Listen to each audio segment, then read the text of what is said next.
ঘর মোছা, বাসন মাজা, কাপড় কাচা সব হয়ে গেল। ঠাকুরকে এক পাট খাওয়া মানে খেতে দেওয়া হয়ে গেছে, যেহেতু গোপালকে আবার বেলায় চান করাবো। তাই দেখো বিস্কুটগুলো এত বড় কৌটোয় ঢাললাম না, সেরকম নয় কথাটা, যে এখানে ওখানে ছড়াছড়ি পড়ছে কেন, আমি একটা জায়গার মধ্যে রেখে দিলাম পাত্রতে, তাহলে ভালো হবে, যার যখন মনে হবে খাবে। সল্টে বিস্কুট দেখো এখানেতে আছে, নোনতা বিস্কুট, 3 রকমের বিস্কুট আছে। একটা বিস্কুট মুখে দেয় না, এত দুষ্টু মেয়ে ছেলে। তা তোমাদেরকে তাই বলে দেখো, যদি না খায় তাহলে কী করে হবে, মার পিট করে খাওয়াতে হয়। একটু বুকে দিও তো। এই যে দেখো কথা শুনছে, চুপটি করে দেখো কথা শুনছে, দেখেছো, চুপটি করে কথা শুনছে, একটা বিস্কুট মুখে দেয় না। আবার নিলে কি করবে, যে এই বিস্কুটটা আমি দেবো, আবার ওই বিস্কুটটা ও আমাদেরকে খাইয়ে দেবে, বিশেষ করে তোমাদের দাদা ভাইকে।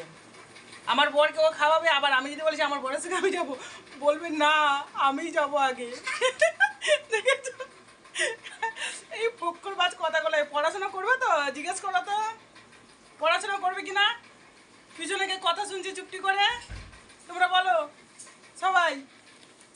থেকে আমরা যখন ও বেড়াতে যাচ্ছি, বাবা আমাকে যেন বেশি গরম লাগছে, একদম গরমটা যেমনি লাগছে তেমনিতে আমিও মানে বিরক্তি লাগছে। আমার শাশুড়ি কালকে বললো চলে আয়, তো আমি গেতলো বললাম যে না, শ্রীরামপুর থেকে কেনাকাটি করে বাপের বাড়ি চলে যাচ্ছি, আমারই দোষ। তাহলে ঠিক আছে, মার্কেটিং করতে আছে তাহলে ঠিক আছে, অসুবিধা নেই।